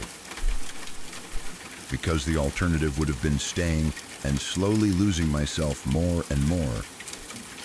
Trying to keep peace with someone who saw my boundaries as an obstacle. The alternative would have been living in that constant pressure forever, thinking it was normal. Now, when I look back, I don't just feel sadness. I feel clarity. I feel anger in a way that protects me instead of consuming me. I feel a deeper respect for myself for finally saying no and meaning it. And I feel grateful that his reaction showed me who he really was, because once you see that, you can stop blaming yourself. You can stop wondering if you were too harsh. You can stop wondering if you asked for too much. You didn't ask for too much. You asked to be respected. And the fact that he left when you demanded that respect tells you everything you ever needed to know about what he was. Actually, therefore.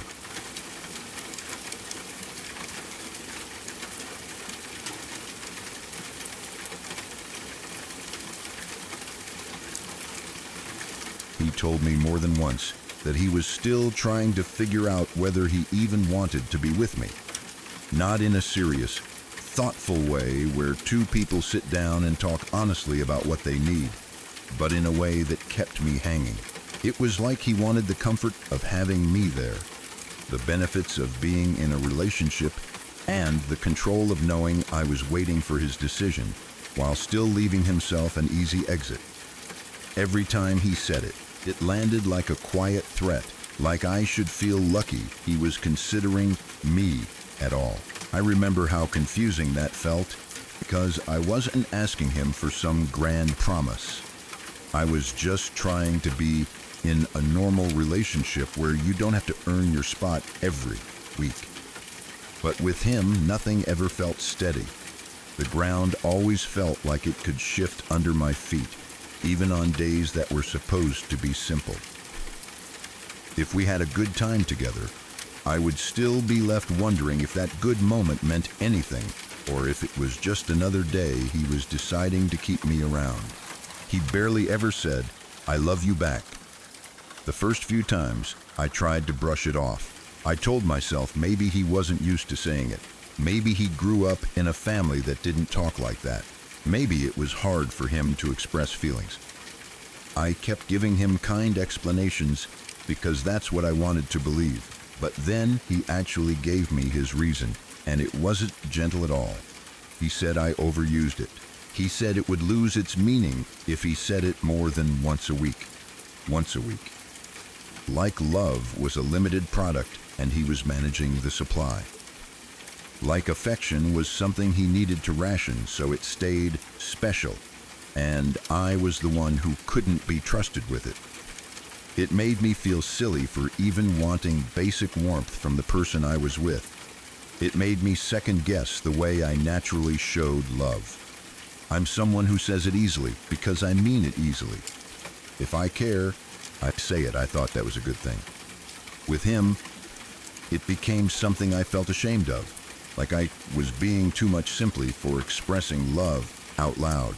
The worst part was how logical he tried to sound about it, like he was doing me a favor. He acted like he was teaching me some mature lesson, like I didn't understand how words worked. Meanwhile, what he was really doing was training me to stop asking for emotional connection. He made me feel like my need for reassurance was a weakness, like it was childish, like it was inconvenient. And slowly, I started to change the way I talked just to avoid hearing that cold little explanation again. I would catch myself wanting to say it and then swallowing it. I'd pause in the middle of a text, delete the words, rewrite the message, make it smaller, make it safer. I started measuring my feelings like they needed permission. I started thinking, if I say it too often, he'll think I'm needy. If I say it at the wrong time, he'll act annoyed. If I say it and he doesn't say it back, I'll feel stupid. So I learned to keep it in. But love doesn't get stronger when you starve it. It doesn't become more meaningful because you only hear it on a schedule. It just becomes something you start chasing, something you start waiting for, something you start trying to earn. And that's what happened to me. I began waiting for that once-a-week moment like it was a reward. I began putting pressure on myself to be good enough so he would choose to say it. I began treating his affection like proof that I was still wanted. And it wasn't just the words. It was everything around them. He made comments about my body, even though I was already small. He told me my stomach was too soft. I remember hearing that and feeling my mind go blank for a second, like my brain couldn't fully process how someone could look at me and decide that was the thing to criticize. I weighed 48 kgs. I wasn't unhealthy, I wasn't overweight, I wasn't anything close to what people try to shame. I was just a normal human body, and a human stomach is not supposed to feel like stone. It's supposed to be soft. It's supposed to move and exist and be real. But he didn't say it like a simple observation. He said it like a complaint. Like I had failed a standard I didn't even know he was holding. Like my body existed for his approval. It made me look at myself differently in the mirror. It made me poke at my own stomach, stand different angles, hold my breath. Wonder what he was seeing when he looked at me. It made me feel like I had to fix myself, even though there was nothing wrong. Then he asked me to wear more makeup for him. Not because I wanted to, not because I felt like it, not because it was a fun thing we shared. He asked because he wanted it, because it benefited him, because he liked a certain look and felt like he had the right to request it like it was part of my job. And I didn't even realize how insulting it was at first because I was so busy trying to keep the peace. I was so busy trying to be the kind of girlfriend who didn't make problems. I told myself, it's not a big deal, it's just makeup. I can do that, it's easy. But the truth is, it wasn't about makeup. It was about control. It was about him feeling entitled to shape me into whatever version of me made him happiest, while also never offering the kind of consistent love that would make me feel safe. It was about him taking and taking and taking confidence, effort, money, energy, and still acting like I was the one who needed to prove I deserved him. Because at that stage, I was funding his lifestyle. That's the part that makes me want to laugh now, not because it's funny, but because it's so painfully clear in hindsight. I was supporting him in real ways. I was helping cover things, paying for things, carrying the weight of keeping life stable, and instead of being grateful or protective of me, he was picking at me like I was the one who wasn't measuring up. I don't even think he fully understood how much I was doing because he didn't want to. It was easier for him to treat it like it was normal, like it was owed, like it was just the way things should be. He got comfortable. He got used to it. And once someone gets used to your effort, they stop seeing it as love. They just see it as the minimum you're supposed to provide. So I tried harder. That's what gets me the most. How my response wasn't anger at first. It wasn't, how dare you? It was, how can I make you see me?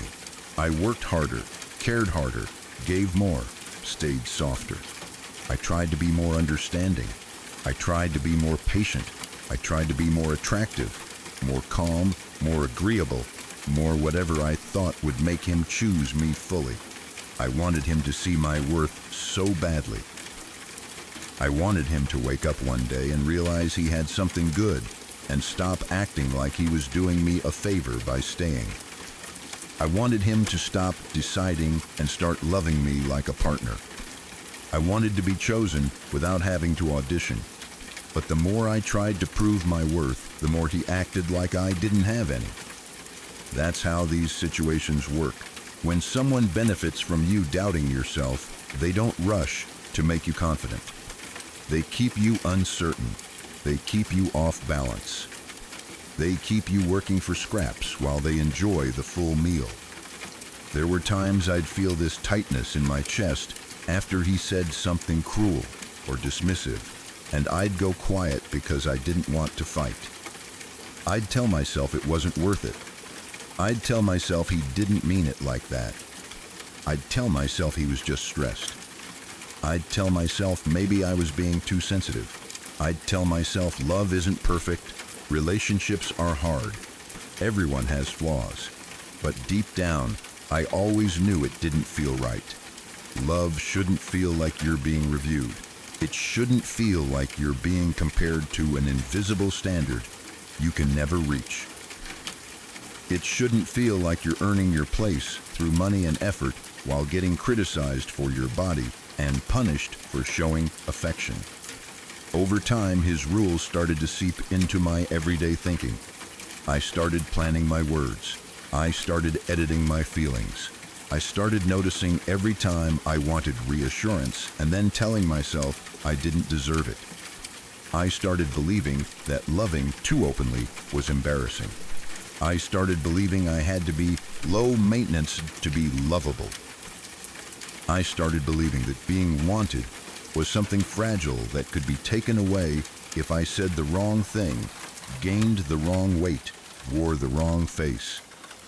Even when he wasn't actively saying something hurtful, the fear of it stayed in the room with me. I'd be getting dressed and hear his voice in my head. I'd be eating and wonder if he'd make a comment. I'd be relaxing and feel guilty for not improving myself. That's not love. That's living under judgment. And still, I stayed for a while in that mindset of trying to fix it, because it's hard to admit when someone isn't going to change. It's hard to admit that the person you're pouring yourself into doesn't actually value you the way you value them. It's hard to let go when you've invested so much. Not just money, but hope, time, energy, your softness. Your faith in the idea that if you love someone well enough, they'll eventually love you back the same way. But one day, something in me shifted. It wasn't one dramatic scene. It was more like a slow build of clarity. I started seeing his words for what they were. Not honesty, not preferences, not boundaries, but small cuts that kept me insecure. I started recognizing the pattern.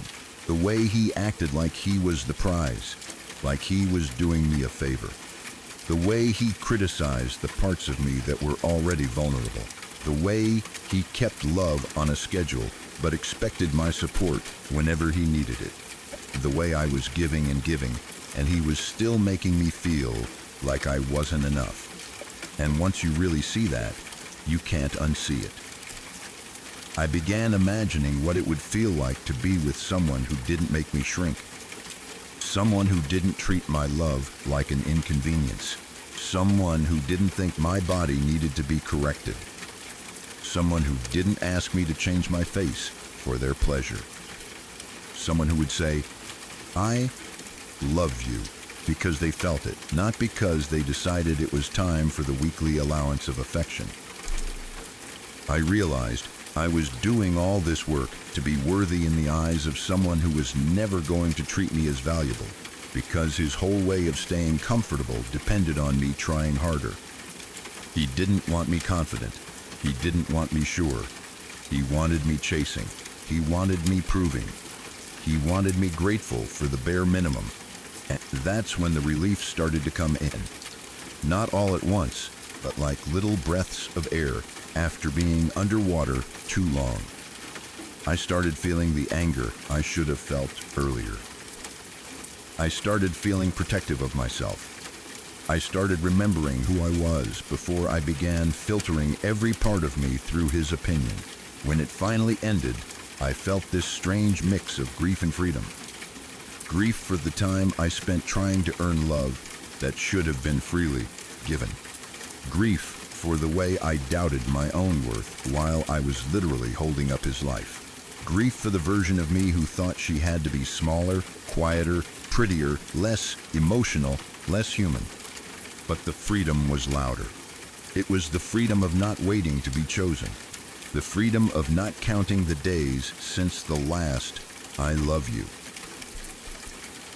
The freedom of not checking my stomach in the mirror like it was something shameful. The freedom of not feeling like my face had to be painted for someone else's approval. The freedom of not funding someone who treated me like a maybe. Now, when I think back, I feel grateful that it ended before it shaped me even more than it already did. I'm glad I don't have to live inside someone else's decision anymore. I'm glad I don't have to bargain for affection or earn words that should come naturally. I'm glad I don't have to twist myself into someone else's idea of acceptable. I'm not proud of how hard I tried to prove my worth to him, but I understand why I did it. I wanted love. I wanted stability. I wanted to believe my effort mattered. I wanted to believe that if I gave enough, he'd finally see me clearly. But I see myself clearly now, and I'm so glad that ended.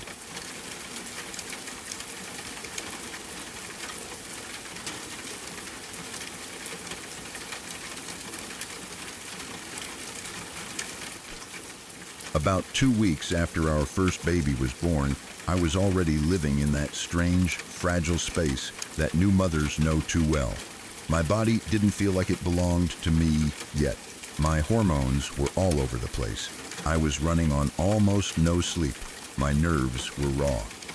Even when nothing bad was happening, my brain was scanning for danger, because postpartum anxiety does that to you.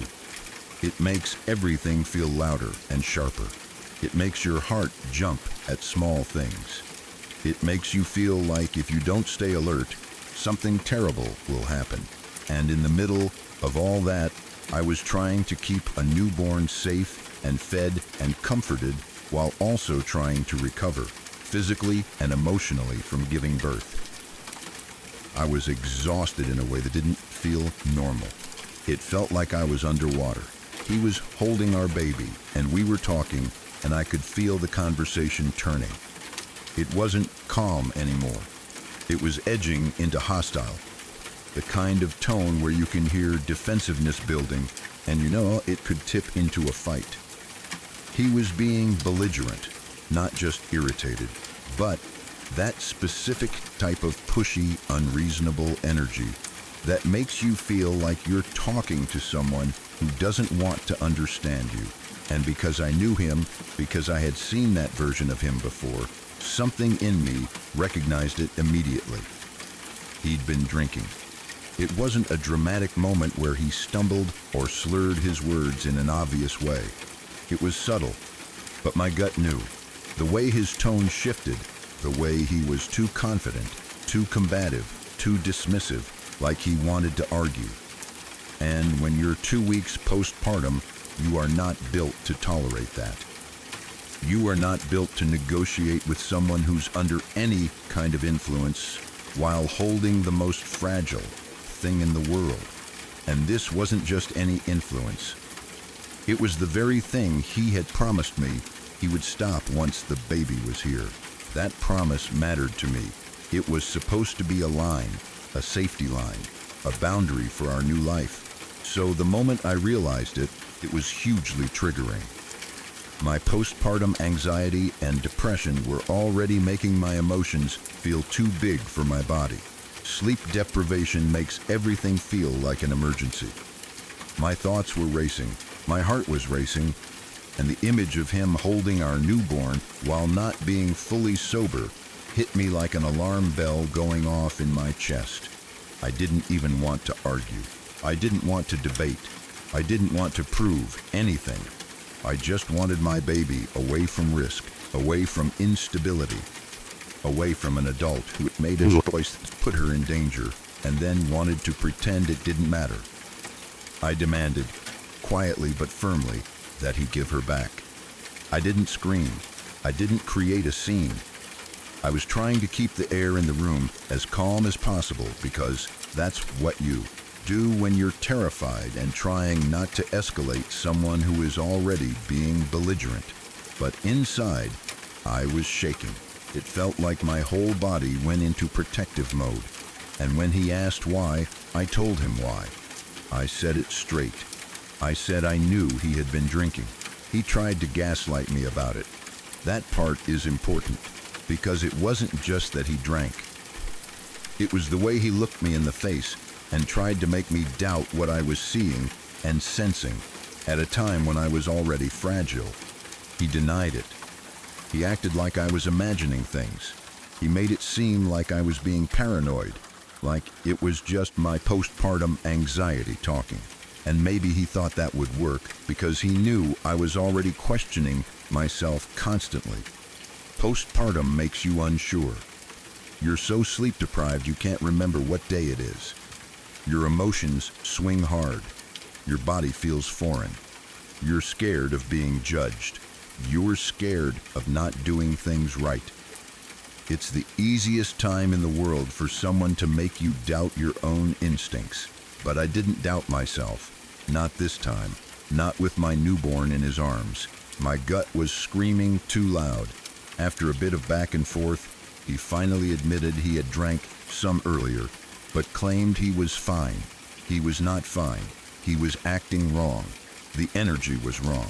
His demeanor was wrong. And some isn't a comforting detail when you're holding a baby. There isn't a safe amount of being under the influence when you're responsible for a fragile newborn. Especially not when you promised you wouldn't do it. When you are holding a newborn, the standard isn't, I think I'm okay. The standard is I am fully sober, fully aware, fully safe. Anything else is selfish. I remember how my voice sounded when I asked him what kind of person gets drunk and then holds a newborn. I don't think I was trying to insult him. I think I was honestly horrified. I was shocked that this had to be said. I was shocked that I was even standing there, 2 weeks postpartum, having to argue for basic safety, having to protect my baby from the person who was supposed to be protecting us too. In my head, it felt simple. A decent father wouldn't do this. A decent partner wouldn't do this. A decent adult wouldn't do this. And that's when he said it. Well, it's not like you're doing a great job as a mother. It landed like a punch in my throat. It was so cruel and so targeted that for a second I couldn't even process it. Because there are a million things someone can say in an argument, but that one goes straight for the softest place in a new mother's heart. When you are 2 weeks postpartum, you are already terrified. You're doing everything wrong. You're checking breathing. You're checking diapers. You're Googling things at 3 in the morning. You're worrying about feeding. You're worrying about bonding. You're worrying about whether you're ruining your baby somehow without even knowing it.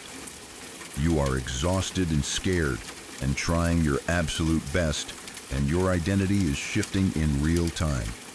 The fear of being a bad mother isn't a casual insecurity. It's primal. It's the kind of fear that hits your body before your mind. So when he said that, it wasn't just mean. It was vicious. It was the kind of sentence you can't take back, because it's designed to cut deeper than anything else. It wasn't a comment about the conversation. It was an attack on my worth at the exact moment I was most vulnerable. I went quiet, and I started crying. It wasn't dramatic crying. It was that kind of broken crying where you don't even choose it. It just spills out because your body can't contain it. I felt like something inside me crumpled. I felt shame, grief, anger, hurt, and exhaustion all at once. And I remember him looking at me and saying, "Why are you crying?" As if he didn't know. As if he couldn't connect his own words to my reaction. As if he wasn't the one who caused it. I told him that was literally the worst thing he could ever say to me. And in that moment, I meant it. Because he could have called me names. He could have insulted my looks. He could have mocked me, and it still wouldn't have hit as hard as that sentence did in that moment. That sentence wasn't random. It was chosen. It went straight for the most sensitive part of me. The part that was already aching. For a split second, I think he realized that was true. I saw it on his face. That flicker of, oh, he tried to backtrack. Like he suddenly understood he'd crossed a line that wasn't just a normal argument line. It was a life-changing line. It was a line that could destroy something in a relationship that might not ever be repaired. But Then he somehow managed to make it worse. He said he didn't actually mean it. He said he was just trying to hurt me. And that was the moment something snapped inside me. Because if he had meant it, it would have been awful. But at least it would have been his opinion, however unfair. But saying he didn't mean it, and he only said it to hurt me, revealed something even darker. He knew exactly what would wound me the most, and he chose it on purpose. That means it wasn't a careless slip. It wasn't an accident. It wasn't him being overwhelmed. It was intentional cruelty. It was him using my deepest fear as a weapon to win an argument, or to punish me for confronting him about drinking while holding our newborn. It showed me, in one clear sentence, how his mind worked in conflict. Not, how do we solve this? How do we protect the baby? How do I reassure my partner, who is 2 weeks postpartum and terrified? But how do I hurt you? How do I make you smaller so you back off? How do I make you doubt yourself so you stop pushing me? That realization rearranged everything for me, because suddenly a lot of puzzle pieces clicked into place. It wasn't just about that one day. It wasn't just about that one fight. It explained the tone in so many other moments. It explained the way he'd dismiss me. It explained the way he'd twist things. It explained the way he'd act like my reactions were the problem instead of his behavior. It explained why I always felt like I was walking on eggshells. It explained why I felt so alone even when he was right there. It explained the pattern of him choosing the most painful interpretation, the most cutting comment, the thing that would land hardest. It also made one other truth impossible to ignore. He didn't like me. That sounds simple, but it's one of the hardest things to accept when you are in a long relationship with someone. Because you assume love means they like you too. You assume your partner, even when they're mad, has a baseline of respect and warmth toward you. You assume that even in conflict, they don't want to destroy you. But what he showed me in that moment was that he was willing to destroy me emotionally if it meant he could avoid accountability. He was willing to take my most vulnerable, sacred identity, motherhood, and use it as a club. He was willing to hurt me on purpose. And once you see that, you can't go back to the old version of the relationship where you believe the fights are normal and the love underneath is solid. Because love doesn't aim for your softest spots. Love doesn't look at a 2-week postpartum mother and think, what can I say that will cut her deepest? Love doesn't refuse to prioritize a newborn's safety. Love doesn't gaslight you when you are trying to protect your baby. What makes it even worse is the context. You were not criticizing him for something petty. You were responding to a real safety issue. A newborn is tiny. A newborn can slip. A newborn's head needs constant support. A newborn's safety depends on adults being fully present and careful. And he had promised he would stop. He knew it mattered. So, when you confronted him, you weren't being controlling or dramatic. You were doing your job as a mother. And his response was to undermine you as a mother. That's the part that sticks. Because it wasn't just an insult. It was an attempt to knock the foundation out from under you at a time when you were already shaky. It was him trying to make you question your instincts so he could keep doing what he wanted. It was him trying to make you fear your own authority as the baby's protector. After that moment, it makes sense that you felt like something snapped. Because there's a point where your brain stops trying to explain someone away and starts seeing them clearly. There's a point where you stop thinking, maybe he didn't mean it, maybe he's stressed, maybe I'm being sensitive, and you start thinking, no. He chose this. He is capable of this. He admitted he was trying to hurt me. And that is not a small thing. It's also not something you should have to carry alone, especially postpartum. What you described is emotional abuse. And the postpartum period is an especially dangerous time to be around someone who uses cruelty and gaslighting because you're already vulnerable. If you're still in a situation where you're around him and you're feeling unsafe or emotionally unstable because of his behavior, you deserve support in real life too. Someone in your corner who can help you think clearly and stay safe, whether that's a therapist, a trusted family member, or a postpartum support line in your country. But even just in terms of your own inner clarity, I want to say this plainly. The fact that he said that does not mean you were a bad mother. It means he was willing to hurt you. It means he knew where to aim. It means you were doing exactly what a good mother does, protecting your newborn even while you were exhausted, and dealing with PPAs, PPD, and hormones. A bad mother doesn't notice danger. A bad mother doesn't act. You noticed, you acted, you demanded your baby back. That was maternal instinct and courage, not failure. And the fact that he later tried to backtrack, but then admitted he was trying to hurt you, that's not a repair. That's a confession. It's him telling you, in his own words, that in conflict, he will choose harm. No wonder the puzzle pieces came together after that. Because once a person shows you that side of them, and once they admit it, you can finally stop blaming yourself for all the confusion. You can finally stop wondering why things never felt steady. You can finally understand that it wasn't your imagination. It was a pattern.